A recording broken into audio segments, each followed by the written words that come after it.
સુરત શહેરના ડિંડોલી વિસ્તારમાંથી લોખંડના સળિયા ચોરતી આંતરરાજ્ય ટોળકીને સુરત એસઓજીએ ઝડપી લીધી છે। પોલીસે આ કાર્યવાહીમાં ₹71.52 લાખનો મુદ્દામાલ જપ્ત કર્યો છે।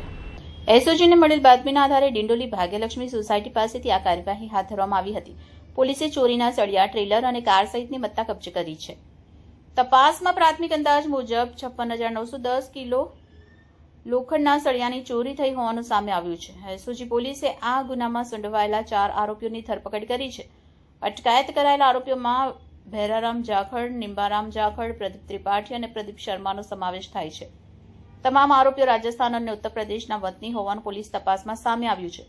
ટ્રેલરમાંથી થતી આ લાઈવ ચોરીનો પોલીસે સફળ પર્દાફાશ કર્યો છે। પોલીસે જપ્ત કરેલા 71.52 લાખના મુદ્દા માલની કાયદેસરની કાર્યવાહી હાથ ધરી છે। આ ગેંગ લાંબા સમયથી સુરતમાં સક્રિય હોવાનું પ્રાથમિક તારણ છે। એસઓજીની આ કાર્યવાહીથી વિસ્તારમાં ચોરીની ઘટનાઓ પર અંકુશ આવશે એવી આશા વ્યક્ત કરાઈ રહી છે। પોલીસ હવે આ ગેંગના અન્ય સંભવિત સાથીઓની શોધખોળ કરી રહી છે।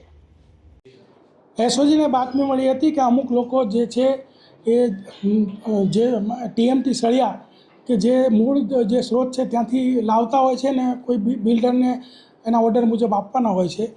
ત્યારબાદ જ્યારે સિટીની અંદર પ્રવેશતા પહેલાં આ લોકો કોઈ વેબ્રિજ પાસે બિલ્ડરના માણસને બોલાવી અને સળિયાનું વજન કરી અને એ લોકોને ચિઠ્ઠી આપી દેતા હોય છે। ત્યારબાદ 1-1.5 કલાકનો જે સમય રહેતો હોય છે એ દરમિયાનમાં અહીંના ડિંડોલી અને ગોળાદરાનો એક જીતુ અને રાજન તિવારી આ લોકો જે છે એમના માણસો મોકલી અને આ સળિયા જે હોય છે એની અંદરથી ચોરી કરાવતા હોય છે અને ત્યારબાદ એ ચોરીના સળિયા વેચતા હતા।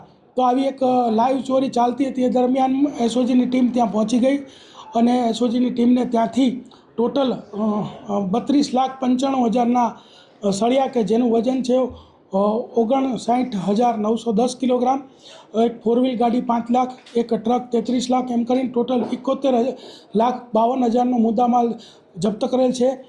કલમ 305C કે જેનો માલવાહકમાંથી ચોરી કરવાની કલમ અને 317(2) લગાડવામાં આવેલ છે અને 4 આરોપીઓ પકડેલ છે। એમાં ભૈરારામ ડ્રાઈવર, નિંબારામ ક્લીનર અને પ્રદીપ ત્રિપાઠી અને પ્રદીપ શર્મા કે જે મોતીલાલ ઓસવાલમાં નોકરી કરે છે। આ 4 આરોપીઓને ઝડપીને ધોરણસર કાર્યવાહી કરવામાં આવેલ છે।